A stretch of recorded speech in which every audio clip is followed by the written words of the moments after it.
நீங்க எப்பவுமே Ramraj white shirts தான் போடுவீங்களா? யா. அப்படி அந்த ஒயிட் ஷர்ட்ல என்னதான் இருக்கு? Varieties baby. ஒயிட்ல வெரைட்டியா? ஆமா. ஆபீஸ் யூஸ்க்கு Ramraj Everwin wrinkle free white shirt.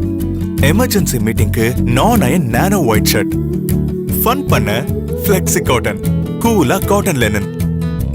இப்படி ஒயிட்ல என்னென்ன வெரைட்டிஸ் ராம்ராஜ்ல இருக்கோ அதெல்லாமே என்கிட்டயும் இருக்கு. ஒயிட்ல வெரைட்டி அதுதான் ராம்ராஜ் ஸ்பெஷாலிட்டி. சார் கிட்ட இல்லாத இன்னொரு special variety Ramraj luxo white shirt.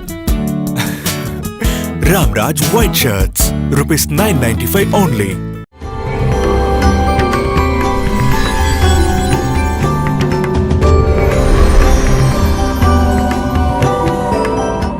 நம்ம என்ன நினச்சிட்டு இருக்கோம், மகான்கள்லாம் இவர் என்னை பார்க்கணும், இவர் என்னை பார்த்த அப்புறம் இவர் ஒரு மந்திரம் எனக்கு கொடுப்பாரு.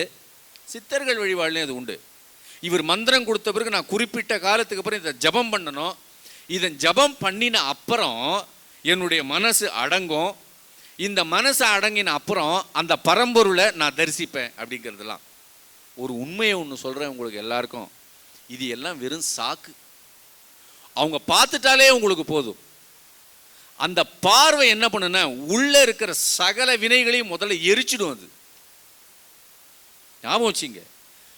நீங்க ஏதாவது பண்ணணும்னு நினைக்கிறதுங்கிறது உங்க திருப்திக்கு நீங்க பண்றீங்க. தியானம் தவம் எல்லாம் நீங்க நல்ல நிப்பாட்டுறாதீங்க. யாரும் என்ன பண்றீங்கன்னா இந்த மனதினால் அவ்வளவு பெரிய விஷயத்தை பிடிக்க முடியாது என்பது நம்பி இந்த மனம் இனிமேல் என்னால் என்னுடைய முயற்சியற்று இருக்க வேண்டும் என்பதற்காகவும் என்னுடைய முயற்சியால் அதை அடைய முடியாது என்று இந்த மனம் தானே வீழ்வதற்காகவும் மட்டுமே இது தவம் இயற்ற வேண்டும். இது முயற்சியற்று போவதற்காக தவமேற்ற வேண்டுமே தவிர இது என்னால் ஆகாது அதை அடைவதற்கு என்று சரணாகதியில் வீழ்வதற்காக தியானம் செய்ய வேண்டும் தவிர அதை அடைந்து விடுகிறேன் என்று இந்த அகங்காரம் தியானம் செய்ய முடியாது. ஞாபகம் வச்சு.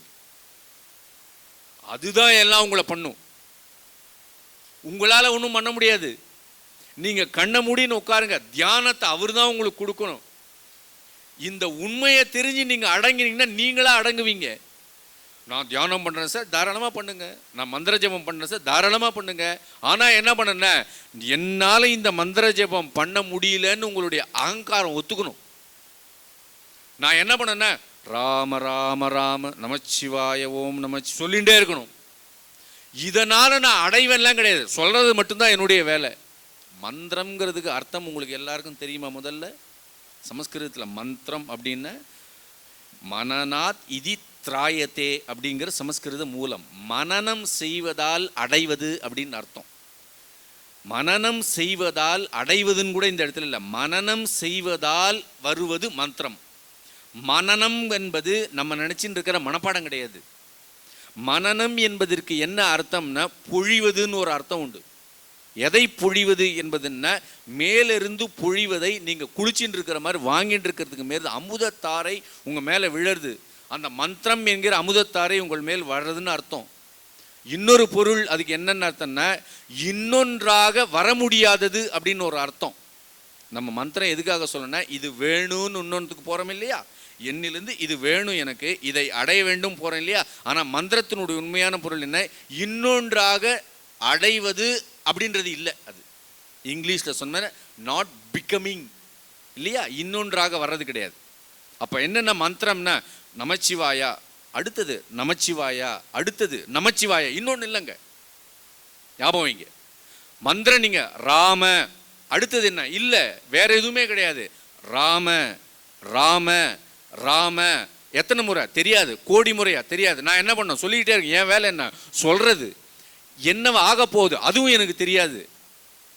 இது ஏதாவது கொடுக்குமானா எதாவது கொடுத்தா கொடுக்குது, கொடுக்காட்டி போகுது. நான் என் வேலை என்னது? மந்திரம் சொல்லணும். என்னென்ன இன்னொன்னா வர முடியாமல் அந்த ராமமயமாகவே நான் ஆகும் வரையிலும் எப்பொழுது ஆவேன் என்று தெரியாமலும் அமைதியாக அடங்கி இருக்கிறதுக்கு மட்டும்தான் நீங்கள் மந்திரம் சொல்லணும். ஞாபகம் வச்சுக்கோங்க. மந்திரம் ஏன் சொல்கிறோங்கிற இன்னொன்னா நீங்கள் ஆகக்கூடாது. இன்னொன்று ஆகிறீங்கன்னா உலகத்துக்குள்ளே இருப்பீங்க.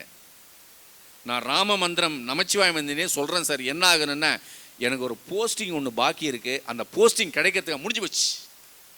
என்ன வந்த இடத்துல அகங்காரம் வருது, இலக்கு வருது, மோட்டிவ் வருது அந்த இடத்துல. இதுக்காக நான் மந்திரம் ஜெபம் பண்றேன். அப்ப என்ன பகவான் என்ன பண்றாரு? ஓ இதுக்காக நீ போயிட்டு போ அப்படிங்கிறார். ராமாயணத்துல இவன் இந்திரஜித் என்ன பண்ணுவான்னா பிரம்மாஸ்திரத்தை வச்சு அடிச்சிருவான்.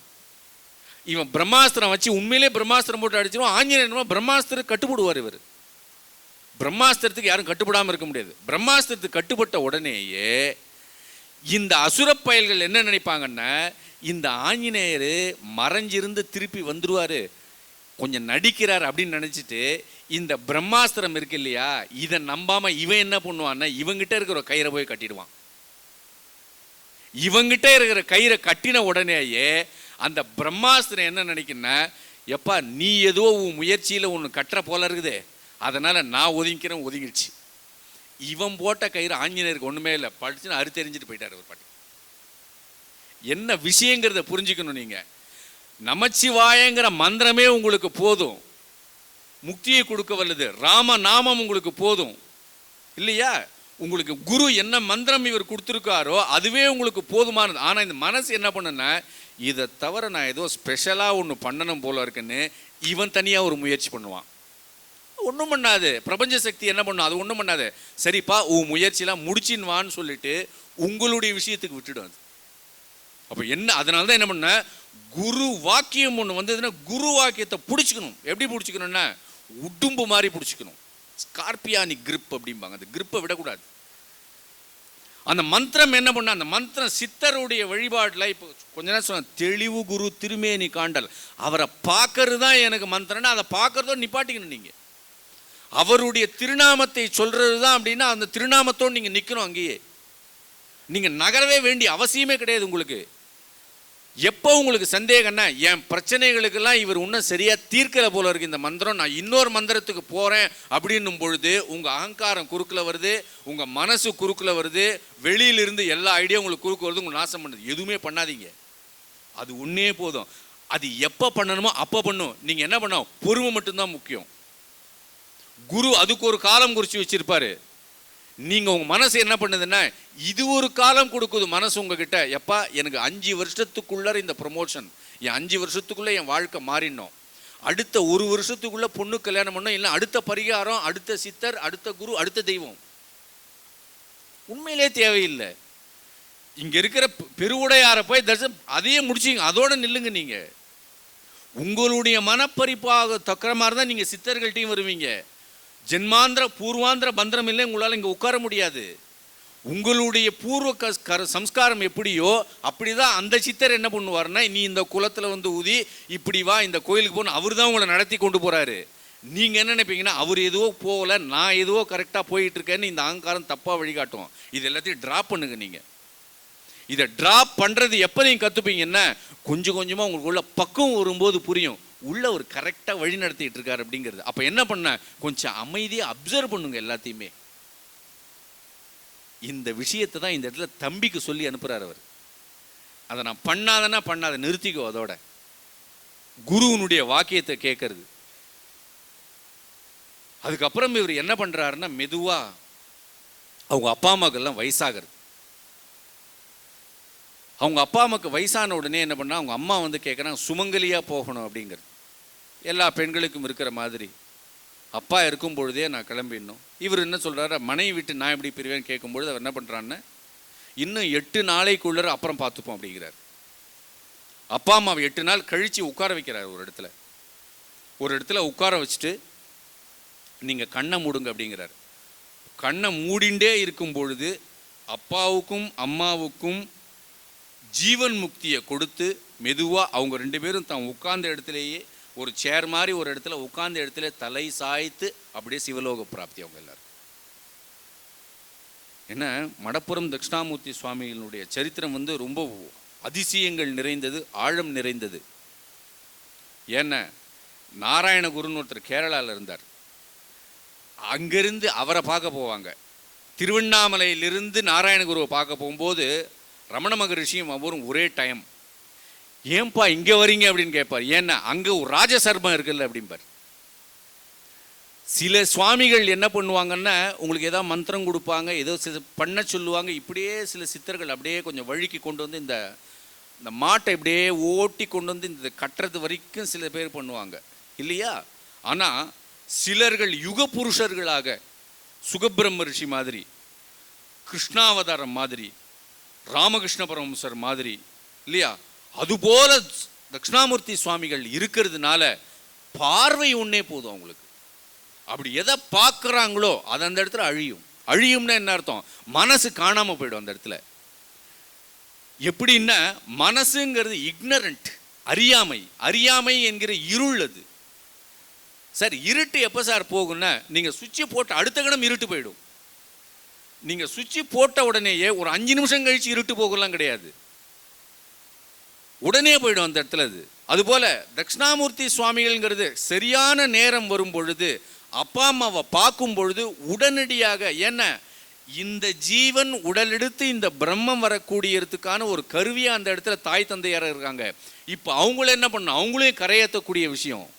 ஆதிசங்கரர் அவங்க அம்மாவை கரையேற்றுறார். ஞாபகம் வச்சுங்க, நம்ம மகான்கள் எல்லாரும் அப்பா அம்மாவை கரையேற்றிருக்காங்க. ஆதிசங்கர் அவங்க அம்மா போகும்பொழுது பக்கத்தில் இருக்கார். பட்டினத்தார் என்ன பண்ணுறாருன்னா வந்து உட்காந்துட்டாருங்க. பட்டினத்தார் ரமண மகரிஷிகள் திருவண்ணாமலையில் அவங்க அம்மா அழகம்மை இழுத்துன்னு இருக்கு, மேல் சுவாசம் கண்டு இழுத்துன்னு இருக்கு அவங்க அம்மாவுக்கு. வலது மார்பல் அப்படியே கையை வச்சு அவங்க அம்மாவுக்கு முக்தி கொடுக்குறாரு. மகான்கள் யாரையும் விடவே இல்லை. அதே போல் இவர் என்ன பண்ணுறாருன்னா, தம்பதியாக அப்பா அம்மாவை உட்கார வச்சு அப்படியே திருக்கண் நோக்கம் கண்ணுனால பார்த்து பார்த்து அவங்க அப்பா அம்மாவை முக்தி கொடுத்துட்டாரு. தகன காரியங்கள்லாம் முடிஞ்சது, வந்த வேலை முடிச்சுன்னு வெளியூர் கிளம்பிட்டார் இவர். அங்கேருந்து நேராக வைத்தீஸ்வரன் கோயிலுக்கு வரார் அவர். வைத்தீஸ்வரன் கோயிலில் வந்து சின்னதாக ஒரு மணியக்கார்ட்ட உள்ளே பார்த்த உடனே இவர் ஒரு சன்னியாசி மாதிரியும் தெரியல, இவர் என்னவாவும் தெரியல, மௌனமாக இருக்கிறதுனால அங்கே வந்து கணக்கர் வந்து கேட்குறாரு. கேட்ட உடனே என்ன பண்ணுறாருன்னு, கொஞ்ச நாள் எனக்கு படித்தவங்க மாதிரி தெரியுது உங்களை பார்த்தா, ஆனாலும் பார்வை எங்கேயோ இருக்குது, நீங்கள் என்னன்னு தெரியல, கொஞ்ச நாள் இந்த வேலை பார்க்குறீங்களா? 10 நாள் தான் வேலை பார்க்குறாரு. கணக்கு எழுதி கொடுக்குறாரு. கணக்கு எழுதி கொடுத்தா பர்ஃபெக்டாக எழுதி கொடுக்குறாரு. ஒரு 10ஆம் நாள் ஒரு கணக்கு ஒன்று எழுதுறாரு. 10ஆம் நாளில் வந்து தேன், இன்னொன்று வெல்லம், ஒரு 4 ஐட்டம் எழுதி இவர்கிட்ட கொடுக்குறாரு. இவர் என்ன பண்ணுறாருன்னா இந்த கணக்கை மாற்றி எழுதி இந்த 4 இல்லைன்னு திருப்பி கொடுக்குறாரு. இப்போ கணக்கு நான் எழுதி கொடுத்ததை தான் நீ திருப்பி எழுதி எனக்கு சப்மிட் பண்ண, நீ என்னப்பா புது கணக்கு எழுதுற அப்படிங்கிறாரு. இந்த 4 இன்னைக்கு அபிஷேகத்துக்கு வரல, சிவாச்சாரியார் வீட்டுக்கு கொண்டு போயிட்டார் அப்படிங்கிறார். என்ன அர்த்தம்னா, அபிஷேகம் யாருக்கு பண்ணணுமோ அந்த வைத்தியநாத சுவாமி எதிர உருவம் தாங்கி இங்கே தட்சிணாமூர்த்தியாக வந்திருக்கு. இதுக்கு தானே அந்த உண்மை தெரியும், எந்த அபிஷேகம் தனக்கு நடந்ததுங்கிறது. இன்றைக்கி தேன் அபிஷேகம் நடக்கலை, இளநீர் அபிஷேகம் நடக்கலை, இந்த எண்ணெய் அபிஷேகம் 4 அபிஷேகம் நடக்கலை. போய் அவர்கிட்ட கேட்டால் 4 அவர் வீட்டில் உட்காந்துருக்கு. ஆள் பிடிச்சி போய் பார்த்துட்டு வாங்குறாரு. அபிஷேகத்துக்கு வரல 4, நீங்கள் யாருன்னு கேட்குறாரு. நான் யாருன்னு தெரிய வேண்டான்னு சொல்லிட்டு அந்த ஊரை விட்டு கிளம்புறாரு. இதுக்கப்புறம் அவருடைய வாழ்க்கை என்பது பரிவ்ராஜக சந்நியாசி என்று சொல்வார்கள். ஒரு ஊர் தங்க மாட்டாங்க. அதுக்கப்புறம் என்னென்ன, போகிற போக்கில் எவ்வளவு பேருக்கு அனுகிரகம் பண்ண முடியுமோ அவ்வளோ பேருக்கு அனுகிரகம் பண்ணிடணும். அவங்க என்ன பண்ணுவாங்கன்னா திகம்பரர்களாக இருப்பார்கள். உடை கூட கிடையாது அவங்களுக்கு. திகம்பரம்னா என்ன அர்த்தம்னா, திக் அம்பரம் அப்படின்னா திக்குகள்னா திசைகள். திசைகளையே ஆடையாக போர்த்தி கொண்டிருப்பவன் எவனோ அவனே திகம்பரம். நம்ம ஊரில் வந்து வர்த்தமான மகாவீரர், அவங்களுடைய வம்சத்தில் வரவங்களை எப்படி சொல்லுவாங்கன்னா திகம்பரர்கள் அப்படின்னு சொல்லுவாங்க. அதுபோல் பல நேரங்களை இவர் திகம்பர சந்நியாசியை தெரிகிறார். யாராவது துணி கொடுத்தாக்க ஒரு கௌபீனம், ரமண மகரிஷிகள் மாதிரி கௌபீனத்தை மட்டும் அணிந்து கொண்டு சில ஊர்களுக்கு போகிறார். இப்படியே போயிட்டே இருக்கும்பொழுது அதிவீரராமப்பட்டினம் அப்படிங்கிற ஒரு ஊருக்குள்ளே போய் நுழையிறார். அங்கே சுந்தரம் பிள்ளைங்க ஒருத்தர் இருக்கார். சிவ பூஜைகளை சரியாக பண்ணக்கூடியவர் அவர். அந்த வீட்டில் கொஞ்ச நாள் தங்கிறார். அந்த திண்ணையிலே படுத்து உடங்குறார். அங்கேயே இருக்கும் பொழுது அவர் என்ன பண்ணான்னு, இவர் மிக உயர்ந்த நிலையில் இருக்கக்கூடிய ஒரு ஞானி அப்படிங்கிறத நினைக்கிறார். நான் சைவ அனுஷ்டானங்களை கடைபிடித்து கொண்டு சிவ பூஜை செய்பவன், அதனால் என்னுடைய சிவ பூஜை நீங்களும் வந்து கலந்துக்கணும்னே எதிரே இருக்கிற சிவம் இங்கே இருக்கிற சிவம் ரெண்டுத்துக்கும் அந்த அபிஷேகம் நடக்குது. இவர் அதை பார்க்குறார் உட்காந்துக்கிட்டு. பெரிய பாக்கியம், நீங்கள் வந்தது என்னுடைய பெரிய பாக்கியம் அப்படின்னு நமஸ்காரம் பண்ணுறார் அவரை. அந்த குழந்தை அங்கே ஒரு அவருடைய பெண் காந்திமதிங்கிற ஒரு பெண் இருக்கா. அவள் அங்கேருந்து திருவாசகம் தேவாரம் எல்லாம் பாடுறா. அவ ஒரு நாள் என்ன ஆகுதுன்னா, சுந்தரம் பிள்ளை என்ன நடக்குதுன்னா பூஜையெல்லாம் முடிச்சிடுறார். ராத்திரி நேரம் ஆகுது. அந்த காந்திமதிக்கு திருமணம் ஆகாத பெண்ணா இருக்கிறதுனால என்ன பண்ணான்னா அவளை மீறி அவள் காமவசப்படுறதை தாங்க முடியல. நேராக என்ன பண்ண ஒரு பேய் பித்து பிடிச்ச மாதிரி வெளியில் வரா. இந்த சன்னியாசியை வந்து அணைச்சிக்கிறா. இவர் என்ன பண்ண போன்னு ஒதுக்கி விடுறார். இவர் தட்சிணாமூர்த்தி சுவாமிகள் ஒதுக்கி விட்ட உடனே அந்த குழந்தை உள்ளே போகுது. உள்ளே போன உடனேயே என்ன பண்ணுதுன்னா ஒரு சீக்கு வந்த உடம்பு மாதிரி உடம்பு தோல் சுருங்கி ஒரு மாதிரி ஆயிடுறாவ. அவளுக்கு மார்பகம் இல்லாத போயிடுது. அவளுக்கு பெண்ணுக்குரிய அங்கலட்சணங்கள்லாம் இல்லாமல் போனோடனே அவங்க அம்மாவை கூப்பிடுறா. இது மாதிரி நடந்துச்சு, நான் தப்பு பண்ணிட்டேன் அப்படிங்கிறா. மெதுவாக சுந்தரம் பிள்ளைய மறுநாள் காலம்பர் எழுப்பி சொல்கிறா. இவர் வெளியில் வந்து திண்ணையில் பார்த்தா இந்த சுவாமிகளை காணும். இவர் என்ன பண்ணுறாருன்னா, இது என்ன பாவம் பண்ணமா, நீ இவ்வளவு அழகாக இப்படிலாம் பண்ணி இந்த சிவபூஜை பண்ணிட்டு இருந்தே இப்படிலாம் நடந்து போச்சு அப்படின்னு கேட்கும்போது, தெரியல எனக்கே ஏன் நடந்ததுன்னு தெரியல, எனக்குள்ளேருந்து ஏதோ ஒன்று பிசாசோ என்ன பிடிச்சதுன்னு தெரியல, எழுந்து வந்தேன்னு இப்படி பண்ணிட்டேன் அப்படின்னோடனே ஊராக வரும்பொழுது ஆவுடையார் கோயிலுக்கு பக்கத்தில் ஒரு ஊரில் ஒரு இடத்துல ஒரு படித்துறையில் இவர் உட்கார்ந்துருக்கார்.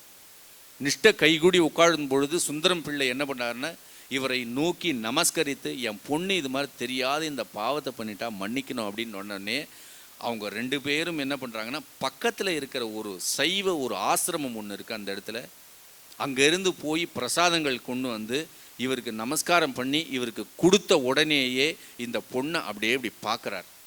பார்த்த உடனேயே பழைய ரூபம் வருது. இதில் இருக்கிற ஒரு விளக்கம் ஒன்று, ஆச்சரியமான ஒரு விளக்கம் ஒன்று இருக்கு. இந்த பெண்ணுக்கு கொடுத்தது சாபம்னா சாபம். இந்த சாபத்துக்குள்ளார இன்னொரு கருணை ஒன்று இருக்கு. எப்படி அப்படின்னா, சுகபிரம்மங்கிற ஒரு ரிஷி ஒருத்தர் இருந்தார். வியாசருடைய புத்திரர் அவர். வியாச மகரிஷியுடைய புத்திரம் சுகபிரம்மம் வந்து அவதூத சந்நியாசி. அந்த அவதூத சந்நியாசி என்ன பண்ணார்னா, அப்சரசுகள் என்று அழைக்கப்படும் அழகான பெண்கள் ஒரு குளத்தில் குளிச்சுட்டு இருக்கும் பொழுது, ஸ்நானம் செய்து கொண்டிருக்கும் பொழுது வியாசர் அந்த குளத்து வழியே அப்படி போறார். அங்க இருக்கிற பெண்கள் என்ன பண்றாங்கன்னா, வெக்கம் வந்து துணியை போட்டு தன்னுடைய அங்கத்தை மறைச்சிக்கிறாங்க. அங்கத்தை மறைச்சின்ன உடனேயே வியாசர் என்ன பண்றாருன்னா, ஏமா நான் ரிஷிமா, நான் என்னை பார்த்து இப்படி பயப்படுறீங்க அப்படிங்கிறாரு.